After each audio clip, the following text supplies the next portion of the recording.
time tracking is one of the key aspects of Workday, and it's a very high demand module which has been used day in, day out. Not not just like the other domains such as compensation, performance, and other domains, which is used in like in a 6 months period when there's a demand. Like compensation is used in comp eval or creating new compensation rules, benchmarking, and other stuff. But in time tracking and absence is such kind of a domain which is used day in, day out by workers. Also, it is highly used with connected with the payroll, connected with your workday projects, okay, and other stuffs. So that's why it has a very big demand in the market, and people do when they buy this workday suite, they go for absence and time tracking alongside what they are using. Previous systems such as PeopleSoft and one of the competitor of time management was Chronos. All right. So now the scenario has been changed. Like people are tending to come to Workday time tracking and absence because the reason behind is the UX. The configurations tends to be very simple and easy to understand. So that's how things are evolving around now with this ERP tool. So alongside with that, the module that we are talking is time tracking, which is basically entering your time, getting it submitted, getting it processed, and it transfers to a payroll. But however, it is a very vast domain which is connected to your timesheets are maybe connected to your absences, maybe connected with your compensation also, your finance also, your, I would say, your payroll also. All right. And based on your performance also. Okay. How we would learn this particular scenario. Like if I talk about performance, based on your number of hours you put in a project, your utilization is determined. And based on that, if you're eligible for the bonuses and all, it determines like that. All right. Any questions? No, no question. Yeah.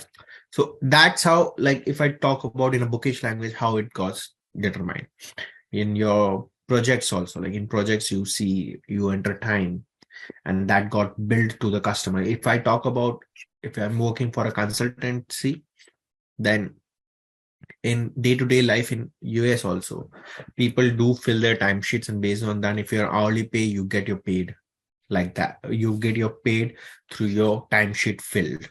All right. Same Yeah. thing will happen in this particular absence management and time tracking in Workday. All right. Now, how it will flow around with the functional standpoint of view, I'll guide you. With the integration standpoint of view, it needs an integration consultant who will design either pitchy or pick off in order to send the data to the external vendor. Okay. Okay. All right. All right. So before starting ahead, which I we would see is the functional area.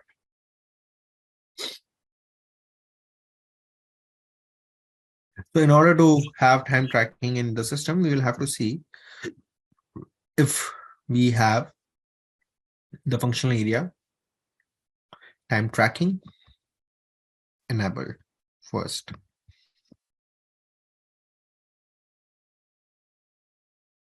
There are four things with time: is time off and leave, and time tracking and time calculations and time tracking hub. Now let's understand the difference between all of them. Time tracking is the building block of the structure of your system. Okay. Like it will show you your timesheet, your components of timesheet, like how you're gonna enter, what you're gonna enter, and how it would look like. This is the first functional area. The second functional area is basically time tracking calculations. Calculations are basically background calculations. Like for example, you work in a night, so you get night shift. You work more than your regular hours, you get overtime. You work on a weekend, you get weekend premium. So that whole things are actually connected to the background calculations, and those background calculations are governed by this functional area, which is time tracking calculations. Okay. Okay. The third point is time tracking hub. So now when we talk about a hub, which is basically related to an external system. There are a lot of external systems like PagerDuty, Chronos, or Zoom, or I would say other Salesforce, those systems where you enter your project time works and that needs to be synchronized in your workday. Like you are importing the files in your system. Okay. Inbound integrations. When it comes to importing stuffs from other systems, then time tracking hub functional area is used. On a high level basis, whenever a customer buys Workday suite, they go for all three of them. Okay. Based on the demand, based on the complexity, and how they gonna make their life easier of the consultants in Workday with respect to these modules.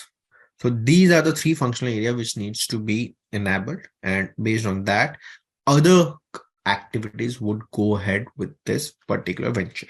All right. Any questions right now? No, no question. Yeah. Okay. Okay. Before going ahead with the next step, I wanted to understand what are the modules do you understand? Like you understand the basic HCM? Yeah, I do understand basic HCM, little bit payroll Mm-hmm. and time tracking. I do understand. I basically I'm here primary for Chronos, and now they're putting me into Workday, and that's the reason I want to go through this training. Yeah, yeah. So Yeah, yeah, great, great. So you understand Chronos, and now you can imagine how it would affect how the difference would look like in Chronos and in Workday. Okay. Yeah. So time tracking, the first part. So how it looks like from an employee perspective is a very simple one. If I go to the home screen.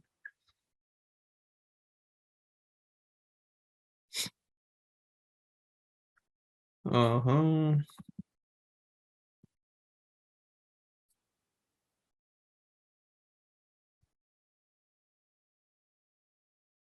Go to the profile of an employee. For this employee, I see this is the worker profile, which is fine. I'll go to the action. I'll go to time and leave, and I'll select enter my time. If I select this particular thing, it will open up this new UX window, which is basically a simple time card. time card or timesheet. Okay. On the right hand side, the summary bar would show you the amount of hours you have put in from the period of March 5th to 11th. These are the daily areas, daily section where you will fill your time. Okay. Right now it is not showing here your timings, like there are two types of time entries. One is in and out and one is your direct hours. This timesheet is based on direct hours. Like if you put 8 hours a day, so you will put 8 hours a day. You need not to put your start time or end. All right. So that kind of a time entry is known as clock in, clock out. Okay. If you're aware of those things. Two type of time entries are there. One is in and out, or you can say clock in, clock out, or hours only, which is basically how many hours you have put in a day. This is a particular section of time entry. If somebody wants to do time entry, they have to go and click on this particular area, and then they go and review their time and enter the time. This particular sheet tells them about it. There are different section, and you can view it either by week or or there is a new option that has come up, which is day, week, and month. All right. It is not enabled in this tenant, but you can also view this particular timesheet by a day and week. And also with new update, month is also included. Okay. This is basically a timesheet. There are other items alongside with over here is your overtime request. If you want to put an overtime request like for the future dated, you can put it. You can also request absence in the timesheet also. You can review your own time and review time by week. We will go through all those things, but just for a high level, this is the timesheet, how it looks like. The right side is known as summary, and the left side, which is the broader section, is main area of entering time. If you see over here, billable hours, non-billable hours, these are basically called as labels or totals. Okay. Okay. If any interviewer asks you what are these, the below the summary, what are the uh, fields known as? This is basically known as labels. Labels are totals, and they dynamically changes based on the entries what we do over here. Okay, entries about if it is a billable hour, 8 hours, 8 would be there on Sunday. Monday, if it is billable hour, it will show 16 over here. Wednesday, 8 hours, 24 over here. And on the day itself, it will show you the below the date. You see hours, hours, hours. It will show you the hours for that particular day. Okay. This is the summary area, which is dynamically about accumulation of all the days. And this is individual day hours. Okay. Okay. The top of the timesheet. Yeah. So today we are going to just emphasize on the three important pillars of Workday in order to have a time tracking setup. The number one thing is period schedule. Okay. What do you understand by period schedule? Basically, the starting and ending of a pay period. Of a period. Yeah. In payroll, it is a pay period. Okay. In absence, it is also known as period of like entering period or outside period. But what it is for time tracking. Okay. So it is basically, let's open up period schedule over here.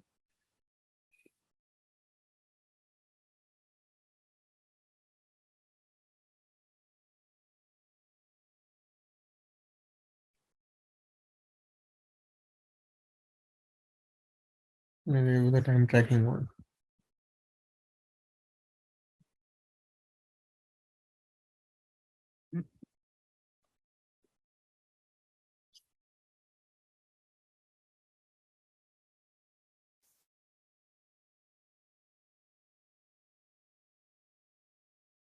Hmm. When I open this, are you able to see the bottom layer? Yeah, I'm able to see up to the date, the first line of the date. Yeah. Only there's only one line over here. One second. Yeah. Okay. So what is says about your period started and period ended, but apart from that, if it is a monthly or whatever time entry template you or period schedule you're having, it has four important columns of every period.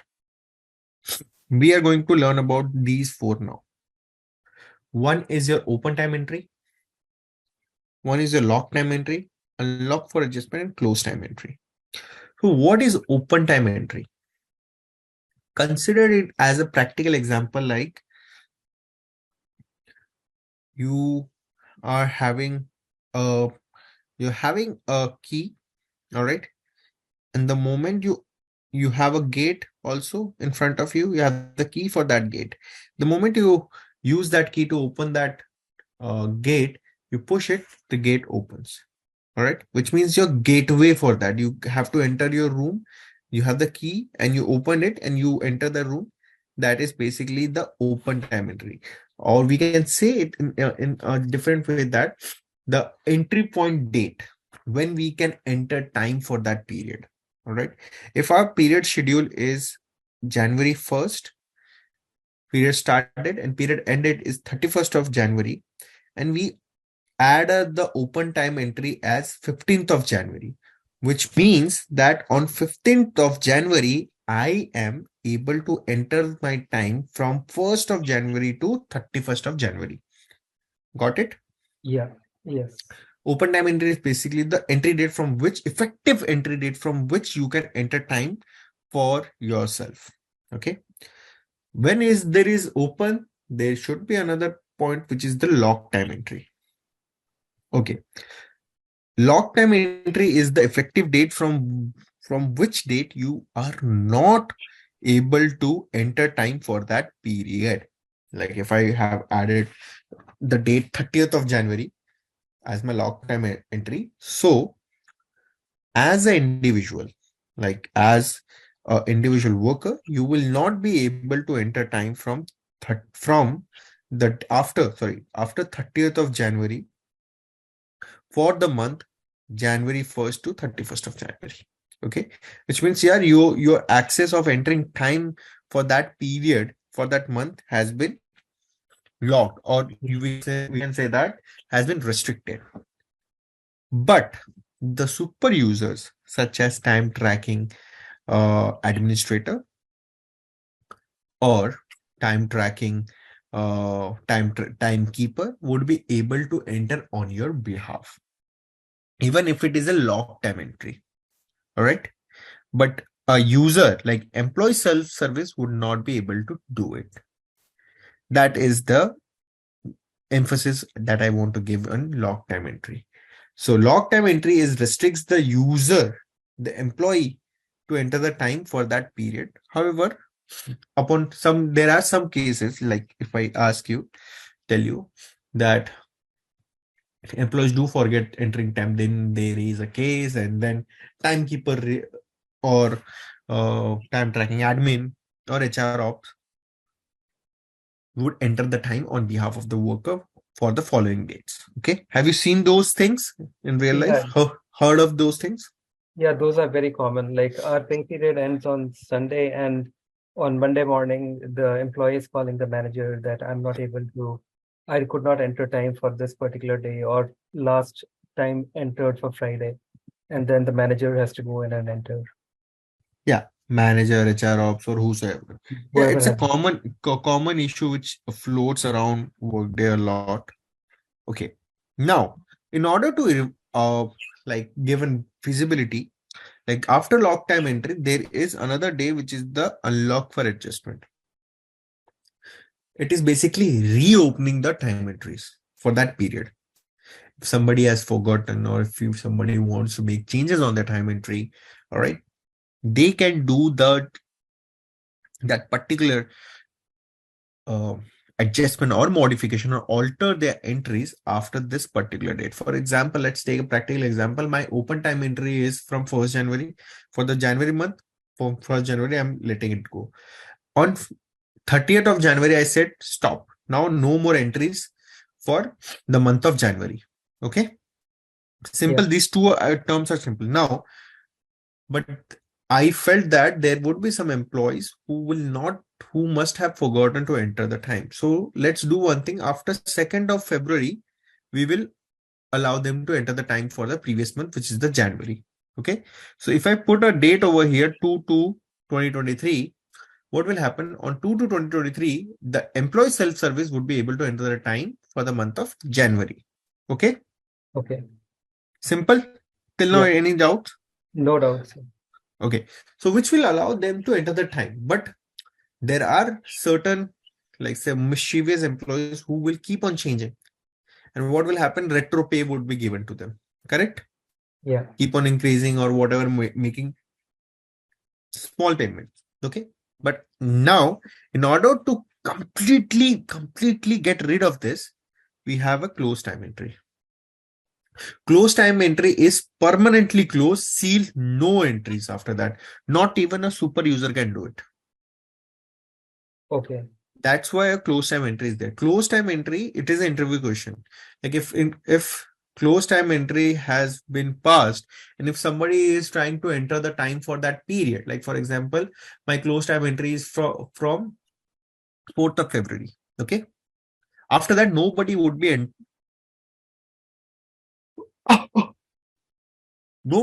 allowed to enter the time for the period of January. January. Okay. So what will happen after 3rd of February?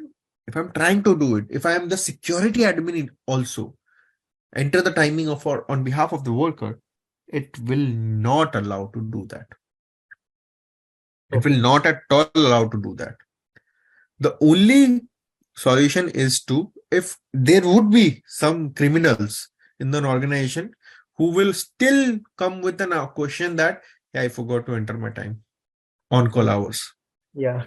At that last point of time, if there is a case, what is the solution is that the consultant would edit this period schedule. There is the last criminal exceptions are already there. What will happen? I have to delete one second. Delete this entry Yeah. over here. Click OK. Tell HR ops to enter on behalf of my employee. Once they say we have entered and submitted, I have to re-add the entries over here. Okay. So I'm just curious. I'm sure they Workday has validation there. So when we have the uh, open and close. Let's say um, not open and close. Can you come back to the other screen where we were earlier? Open, lock, unlock for adjustment, and close. Yeah. So the period start and period end is 1/1 and 1/31, 1st Jan to 31st Jan. And Yeah. on time entry is 1st Jan and the lock is 1st Feb. So if I come and do close time period, let's say 29th January, will the system allow me to do that?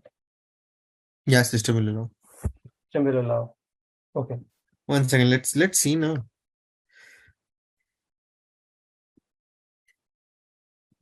Here's 1123, lock time entry is 01/28. 0128. Let's make that. If we get an error or not, we may get an error. I suspect we got an error. We got an error. It will not allow. So it has to be after those. After the door is closed. Yeah.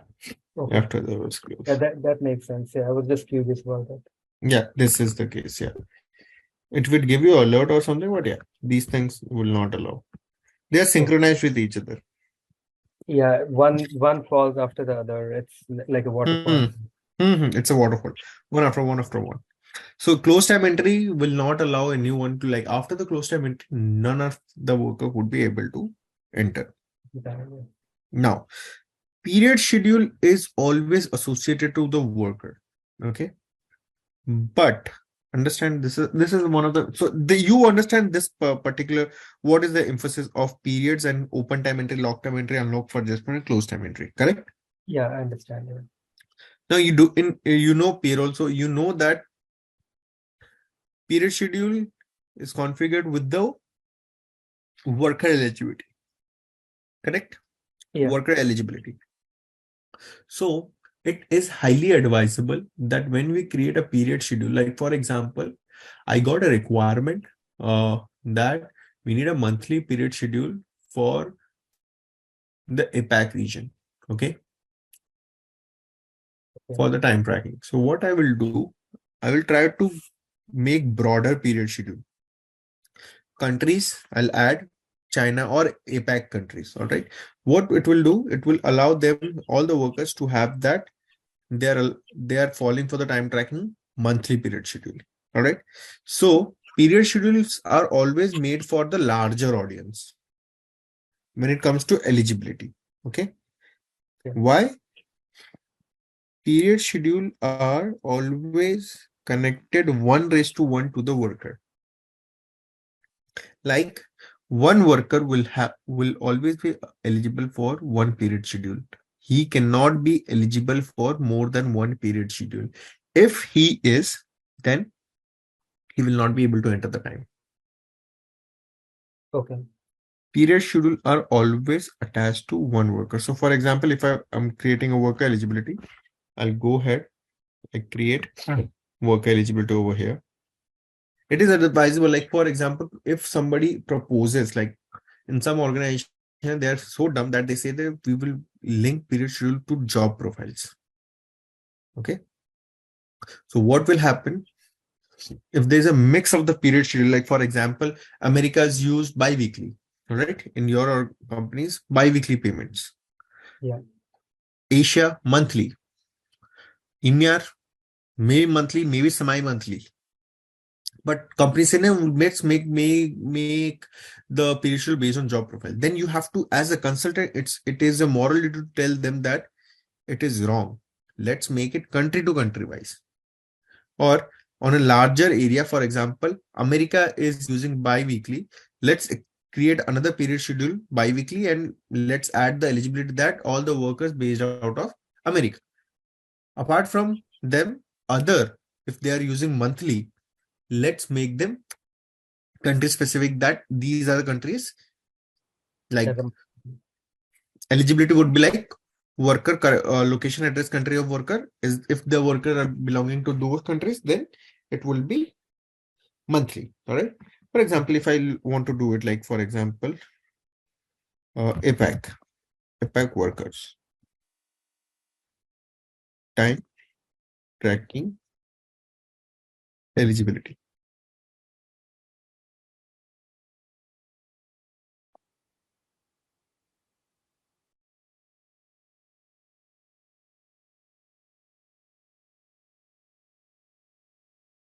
Now here I will add location.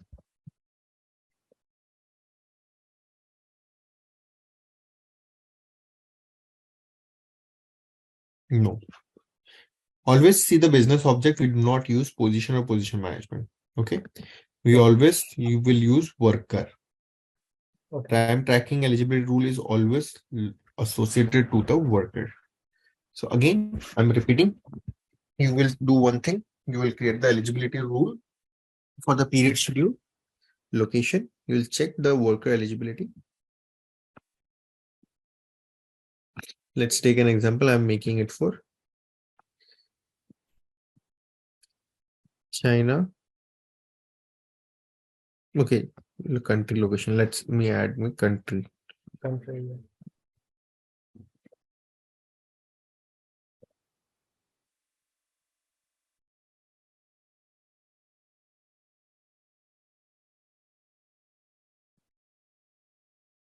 Worker, identify, click OK in the selection list.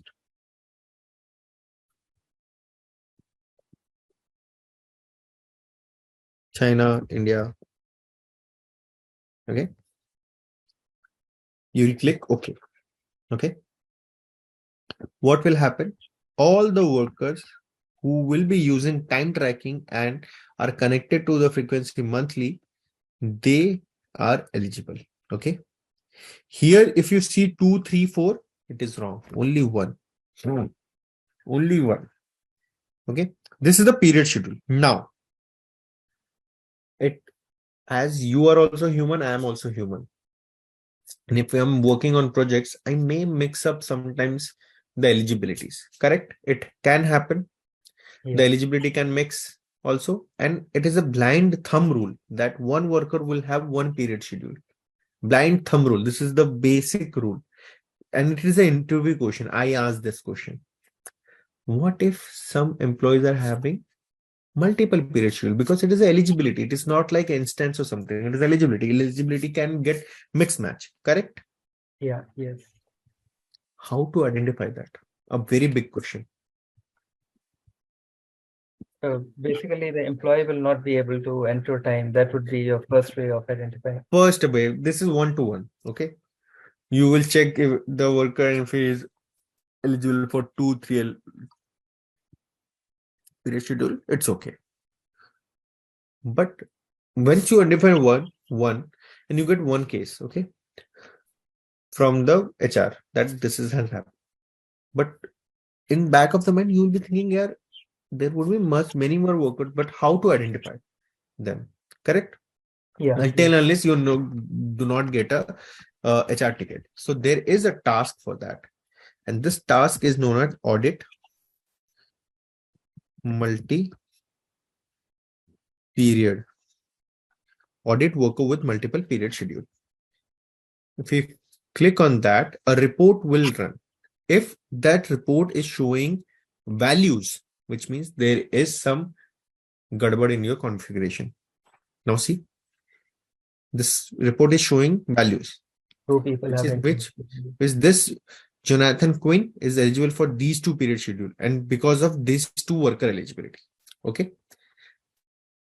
If you have done correct configuration, this report should always run blank. If it is blank, it is all good. It is very good. It is happy.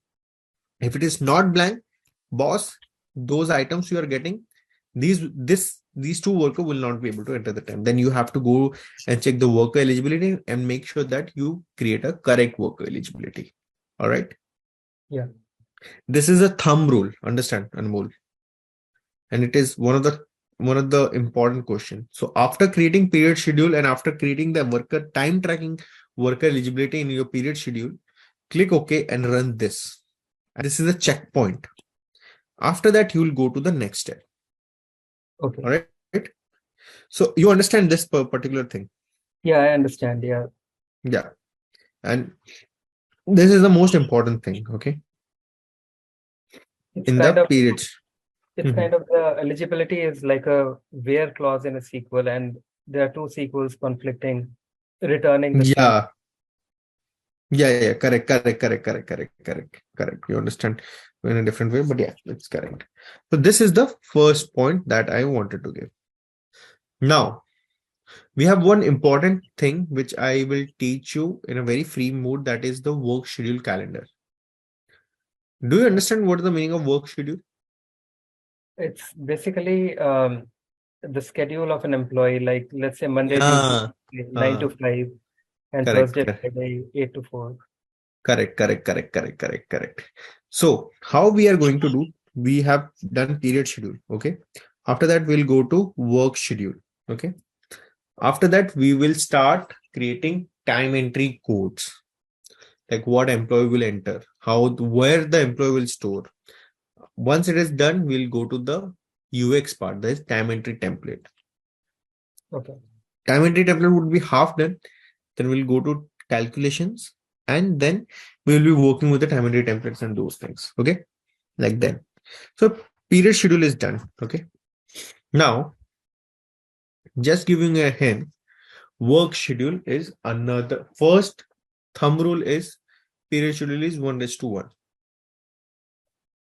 Okay. Period schedule will always be 1:1.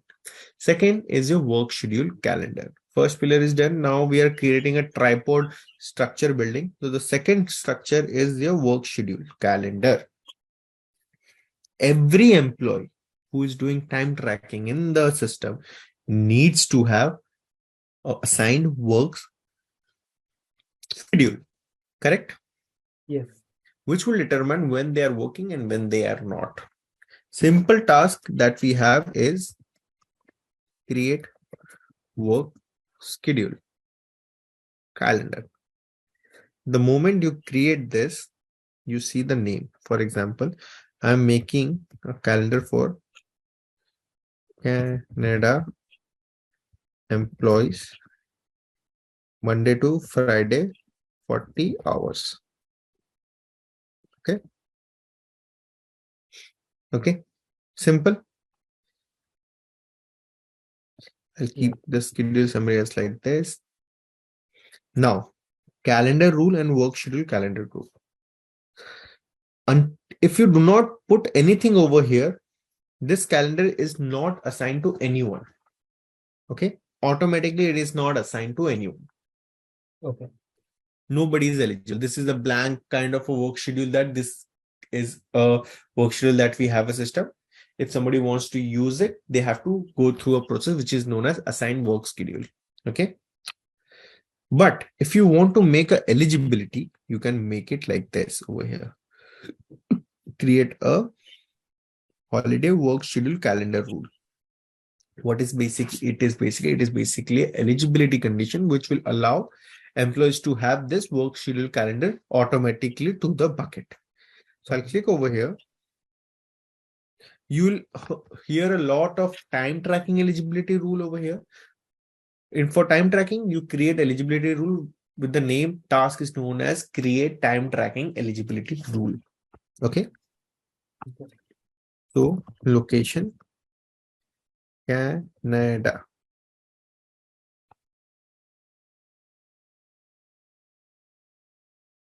So here's one thing. Can we use the same eligibility? Let's say we wanted to use India and China, the one which we created. Can we assign it to this employee? Yeah, India and China, yeah. Yeah. But we cannot. That is the time tracking eligibility rule, but here it is the holiday calendar eligibility rule. Okay. We have to create a new one because both of them are two different things. Time tracking eligibility rule is only for time tracking major components. Holiday calendars eligibility rule is for holiday calendar. Okay. So they are different sets. We cannot mix Different them up. different sets of, yeah. Yeah. Okay. I'll add China, India. So workers in China and India are eligible for this. Oh, sorry. The name is Canada and I'm making China. So let's make it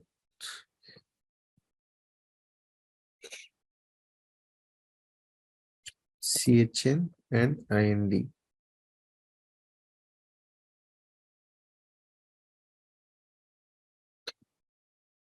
So I've just given two important things. What is the name and who are eligible? Okay. Now, the first thing that we click over here is the time tracking. Here, there are few things. First is the day breaker. It's a simple thing when the day changes. The day breaker, day and night breaker. It's 12 a.m., which means one day has completed, the next day has started. The day breaker to identify when the new day started is 12 a.m. You have the ability to make it change. Okay. For example, night shift workers, their day maybe changes. Like if they are doing from 10 to 4, their next day may, if you want to make the next day changing from 3 a.m. So what will happen from 10 p.m. to 2:59 a.m. it will be day one. The moment 3 comes into the picture, it will become day 2. Are you getting me? Yes. On a general basis, what is happening? Day 1, our day changes from 12 a.m. Correct? The new day starts from 12 a.m. Like after right now, it is 11:40 in Netherlands. After 12, it's 8. Correct? Yeah. Similarly, you can have your custom day breaker. Okay.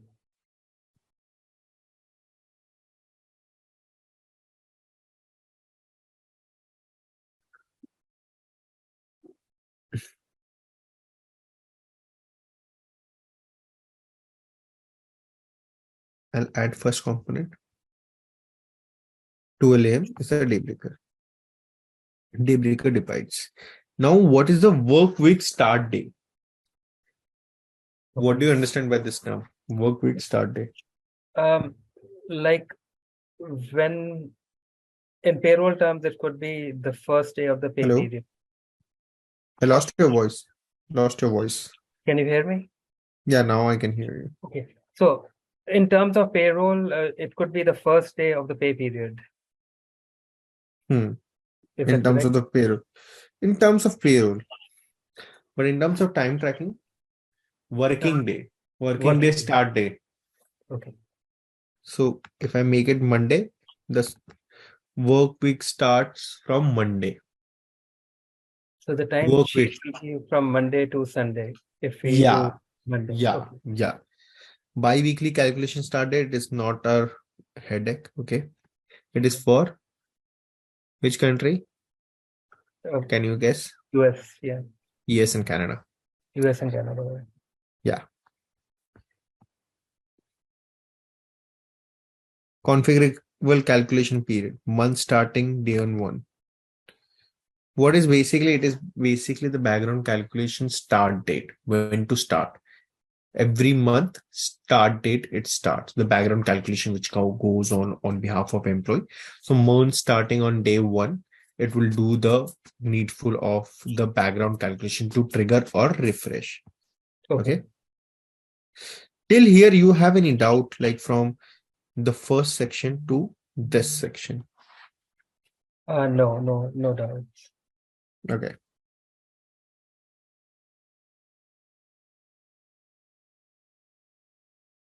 Now, there are two methods of entering time. Okay. Work schedule calendar. Two methods of calendar determining. One is your patterns, one is your schedule events. Okay. There are two ways. One is patterns and one is schedule events. What is pattern? Pattern is basically a well-defined order of your work schedule. Okay. Each week you can define. Okay. For each week you can define different work schedule for them. For example, if my pattern starts from 1st March, okay, now if I add pattern details for the week 1, if I give, it is starting from here now. So 10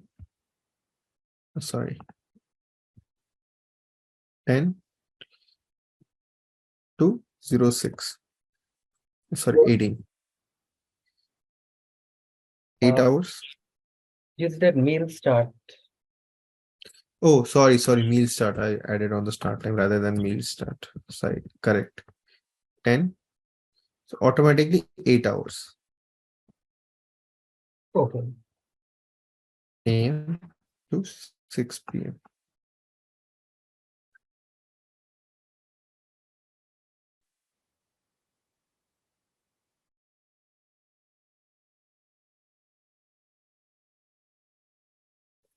So 8 start time is in 8 hours. If you in between you want to give lunch hours like for 12 to 13, 12 to 12:30, 12 to 13. So what will happen? Your total hours is reduced. Okay. Because Yeah. you have a break time, that is a meal time. Okay. If Okay. you want to make a 24-hour shift, you can click on this. What does that mean? 24-hour shift? 24-hour shift, like no breaks from one day to another day. Okay. Like I'll give you an example. In hospitality industry or in hospitals, okay, they have 24-hour shifts sometimes, like from evening, night to next day, night. Okay. They do have, like, in hospitals, I'll tell you one hospital, ASPCA, if in your America only, ASPCA, American Society of something, like it's an NGO kind of firm which is using Workday, and they have 24 hours shift for these nurses or regional doctors. So they work 48 hours, but in 12-hour shift. But sometimes they do 24-hour shift. Like I came in the night shift today, like 7 p.m. I'll go tomorrow uh, That's 7. 7 p.m. So that is 24-hour shift. I click OK over here. So what will happen? Sunday, Monday, Tuesday off, Wednesday, Thursday, Friday, I have. So for this week, I have 21. So this is one pattern, first week pattern. I can have the second week pattern in a different way. Okay. If I want to make Monday, Tuesday working, Thursday, Friday working, Wednesday off, Sunday off. Okay. That's the second we can add by pattern details. But there's a limitation. Where does it say week 1, week 2? This is the first week. Okay. Okay. Starting. It goes decreasing. Okay. You can put it like this. Okay. Week 1, it is week 1, it is week 2. If you add over here, week 3. Again add week 4. If you want to make the order, it is like a ascending order which is going on. Okay. If you want to make changes in the order, you can do it. Okay, Okay. by keeping it like if you want it be go lower, the first one, it will come lower. Okay, it depends on the addition But logic. the top row is week 1, week 2, and then week 3, and so on. Yeah. Okay, Yes. Okay. correct. But there's a limitation that you can have only 52 weeks, 52 to 53 weeks. Why? Because Uh, in an year you have 52 weeks. 52 weeks. That's why some companies do use pattern and some do not. So pattern is one way. There is another way is which is known as schedule calendar events. Okay. First, let's go with worker editing option. What worker can do in this particular situation? Are you clear with this pattern thing?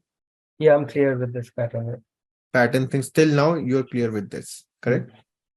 Now worker editing option. If I click on this, you give worker some editing option. Change schedule to non-scheduled days. Worker can do it or not. Change number of scheduled days. Worker can, if I open this, worker can change their own schedules.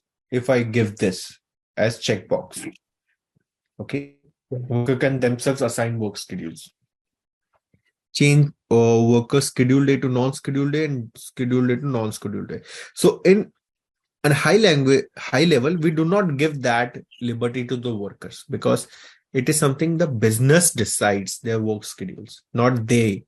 All Not right. the If they want to make exceptions, it's okay to have exceptions. Like today, I don't want to work. I'll make it for Saturday, which is a fair call out and which is happens in industries all across. Correct?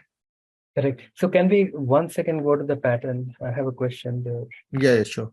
So on the first line, we have Monday off and Tuesday off, and no, yeah. On the second Hmm. line, we have Monday and Tuesday off. Hmm. So if a worker comes and tries to enter time on Monday, will the time sheet allow it? It will allow it. But It will unscheduled. allow it. But it's an unscheduled day. Okay. Yeah, that's the off day. It will allow, but if you want to prevent it, then we will create validations. Okay. If it is not a scheduled day for him. Okay. And when we give the ability to change the schedule, so let's say Wednesday is 10 a.m. to 6, the Hmm. worker, in that case, he can change it to 9:30 to 5:30 if he wants to. If he wants to, then you in your assign you can there's a custom task which is known as assign work schedule. You Okay. can change it for the worker. So if here we have the calendar rule. It is not for the entire only one worker. It is for the entire population. For the Correct? population. If you want to make a single individual change, then you have to do a perform a task which is known as assign work schedules. No, what I meant was on the second tab, you said if you give them the ability to modify Yeah. Then them worker would be able to do it by their own. by their own. Okay. Okay. Now, if I put enable hour restriction, what it will do, it is basically scrutiny. This is basically scrutiny section for workers. Okay. So for example, minimum hours of works per day, like if I mention 5. So in the time entry, minimum 6 hours employee needs to work. Okay. Minimum maximum number of hours is 10. More than 10, you cannot work. After you're going more than 10 hours, you are not allowed. Minimum numbers of hours per week. Like if you want to determine that, like some companies do that, like you have to work this many hours. Like minimum hours should be 30, maximum hours should be 60. Okay. All those things can be done. Now you got an error because the mathematics are not going ahead Okay. over here. Okay. That's why you're getting the error. Like if I click over here, edit the start and end time so that the total hours per week is greater than equal to 30. Okay. Like the R pattern is like the way it is wrong right now. Okay. That's why we are getting the error. All right. We remove the first one, then it's not coming. Now, did you find the data? Array? Now, change daily start time and end times. Which means you have the flexibility to make changes with your starting time and the ending time of your work. If it is checked. Like for example, I generally start at 9 a.m. every day, but if I want to start 10 a.m., it will allow it. Okay, 10 hours. Late check-in, it's okay. That is the meaning of change daily start time and end time. If I make it uniform, which means that it would be uniform for them, like uniform in the sense like static start time and end time. It will not, you will not allow to change it. Okay. Flexible start time and end time. Can you tell me what is this? This is a very interesting question which comes. I think this means like giving them a window, like you can, Absolutely correct. Absolutely correct. Like a 15 minutes window. yeah. And, like 15 minutes start time and window and 15 minutes end time window. So what Allow works? me. Minutes goes in there or time goes in there? You can put 1 second.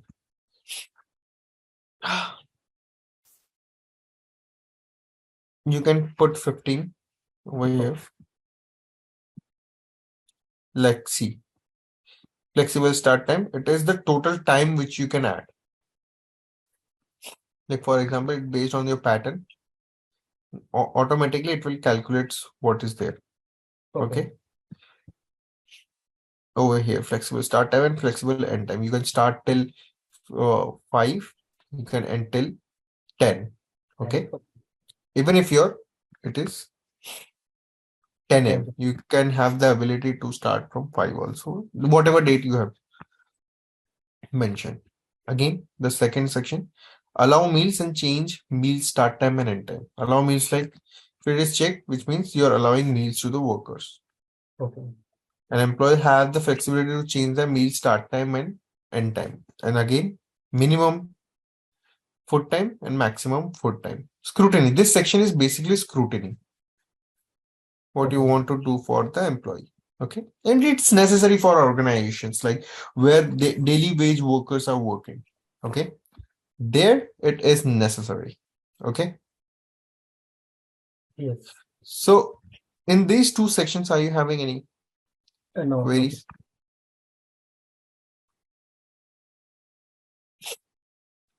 Then comes the schedule calendar event. Okay. We will cover this section tomorrow. This is not a flex time bands are not in our course right now. All right. The feature would be coming up and I have not worked on this one, but I'll check if we have some information. But this is the one in day-to-day life, you will see pattern and work schedule events. So my ask would be for you would be if you can check in your system, like if they have work schedule calendars or not. Okay.